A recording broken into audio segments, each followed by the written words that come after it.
Ny raika amby folo jolay ka hatramin'ny fahasimy folo volana jolay moa no tanterahana eto amintsika izay tingana farany fedina ny tompon-dakany Afrika ho an'ny latsaky ny enina amby folo taona izay na ny Afro Basket Women U16 izany.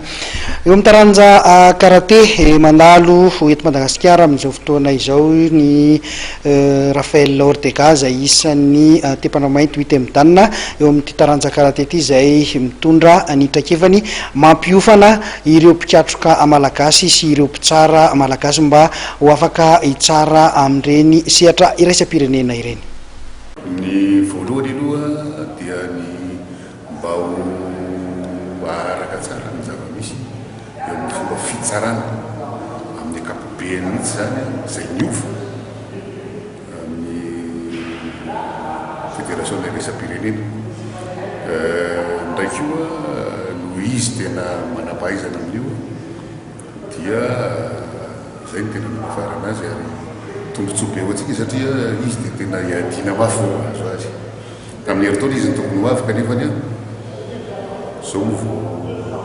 soa tsara le izy ary hita fa tena mandeha araka ny tokony izy raha ny programan'asa zay fa namboarina sy napetraka hatramin'ny voalohany zany ka hatramin'izao hitantsika mandeha zao. Iza zany le omeny izy ireo omeny fiofanany ireo? Io zany tena ho an'ny rehetrarehetra satria izy io fiovan'ny fitsarana karaté mihitsy ny taranja karaté ary izay misy karazana fanofanana vaovao napetraka ay zany ao amin'ny fédération iraisam-pirenena dia tsy vitany hoe rehefa manofana mpitsara na manofana momba ny fitsarana dia zay fotsiny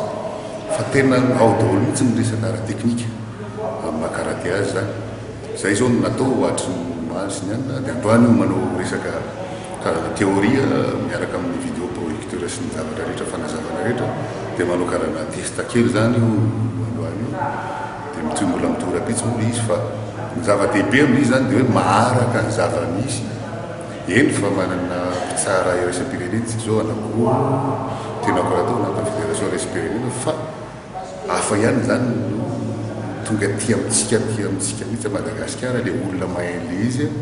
manam-pahaizana momban'io manofana zany ho an'ny rehetrarehetra satria raha mijery mpifanao dia tena ny faritany zany dia presque eo daholo. Andriamato président araraotana ihany ny fahitananao manahoana izay tontolo taranja karaté zay amin'izao fotoana izao ny ao anatin'ny fédération ny asan'ny fédération izay ohatrany hoe somary tsy dia re loatra amin'ny resaka gazety sy ny hainao manjery? Ny amin'izay efa fombafombany ihany fa io moa zany samy manany fomba tolany an'le izy ary tato aty zay dia miankina be mihitsy amin'le hoe ahoana ny ampandrosoana ny taranja rehefa tsy mahatondra ihany atleta be dia be na eo amin'ny tokony ilaina azy satria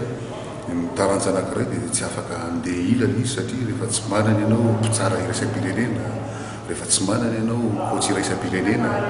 tsy afaka loatra mietsika any amin'ireny fifanarana any ivelany reny dia miankina be tamin'izay zay ary miasa mangina satria nenay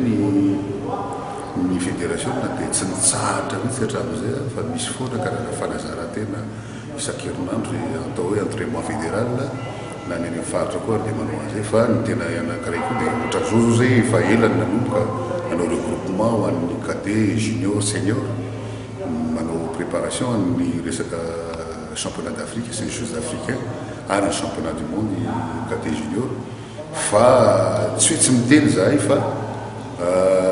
sarotra miresaka tsinona satria rehefa resaka sport dia fantatra fa mila résultat ary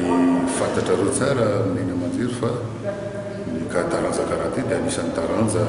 manana izy azy ary manana izy azy amin'ny resaka volany médaille na vokatra ka eo indrindra ny hoe tsy hoe manginy zay fa miasa tena miasa mihitsy fa manana ny fotoanany daholo ny zavatra rehetrarehetra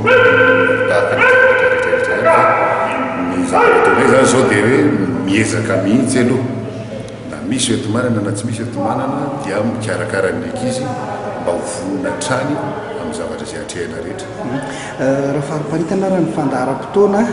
inona avy ireo tena hoe fananana ho andraisantsika andraisan'ny Madagasikara anjara amin'ny ty taona ty ny akaiky indrindra na ny lavidavitra? amin'ny fanofanana zao mantsy tsy hoe mijanona ho atsika ihany tokoa izy io fa sagatelo faritra fafety koa dia voray amin'izy io fa ny zavatra tena lehibe ao anatiny dia fantatsika tsara fa sika anisan'ny mba kalaza zany raha ety amin'ny océanienne ihany reny championnat zone 7 ataontsika reny dia hitanareo fa sika misy folo isan-jaton'ny médaille atsika daholo dia io ny hoe miataka kely tsika dia championnat d'Afrique zany sy ny jeux africains zao aloha no akaiky indrindra dia zay nefa mpanofanany any ankizy efa manao karazana présélection zay amin'izao fotoana zao ary eo amin'ny valopolo eo zao ny eran'ny Madagasikara ny efa tonga eto ny ankizy fa manaraka an'izay dia araka ny teniko teo hoe le championnat du monde cadet junior koa ny Indonésie atao amin'ity taona ity reo zavatra roa lehibe akoatra ny championnat national zay eritreretina aloha atao any anosy any Fort-Dauphin zavatra tena sarotra be fa io moa zany mito ihany ny fanatanterahana azy mikapopeny angamba dia ohatraohatran'izay le izy fa mifanofanana no misy akoatrany Rafael Ortega zay manam-pahaizan'ny fédération iraisam-pirenena ohatran'izao dia misy olo-kafa koa mbola ho avy zay kalaza tokoa amin'ny resaka ayady karaté ary olo efa nahazo ny championnat fanontaniana farana indray matofoloha somary ohatrany hoe miataka ve sa tsy dia re loatra hoe aiza ho aiza ny fiarah-miasa ny fédération na amin'ireo rafitra misy etotoerana tiako terenina hoe eo anivon'ny section zany eo anivon'ny liga eo anivon'ny fezama zay hoe mampiroborobe androny taranjakaraty aiza ho aiza ny fédération na amin'izay rehetra zay voalazanao zay mihitsy samy manany ndraiky no mantsy raha ny lalàna mifehy ny anina tsiray dia samy manany ndraiky reny zavatra voalazanao reny ary reny miara-miasa amin'izay satria mahazo lalana vaty amin'ny fédération reny olona reny ao ny club ao ny association ao ny section ao ny ligue sy ny any reny dia ny andraikitra zeny mifampiera mifampiresaka mahatonga an'ireny zavatra hitanareo reny ary eo anatin'ny fampiroboroborony reny zay indrindra ny tsisy intsony amin'izao fotoana zao azoko lazaina mihitsy amin'izao fotoana zao fa na ao anatin'le rafitra zany na amin'le eritreretina tany aloha hoe nisy zavatra kely tsy netiny amin'le resaka serasera satria tsy mifankahazo io zavatra resaka lalàna tsininy io da ny tena marina tsy misy zavatra edina fa samy manany ndraiky ny ary samy manany zavatra nametrahan'ny lalàna raha-patsakana azy dia io fotsiny nytanterahana dia amin'izao fotoana zao raha mahita an'ireo mpikatrika reo ao daholo ny sarangana style rehetrarehetra mihitsy sy ireo rafitra rehetrarehetra na ny zanany na ny reny na ny ray ao daholy ary rehefa tonga ny fanazarantena ary amin'ny mataon'ny fédération tena eo feno reny mandreny ary feno an'ireo olona zokony dia olo reny tonga ao daholy ary amin'izao fotoana zao dia mahita an'ireo tranainy be dehibe mihitsy ianao manaraka stage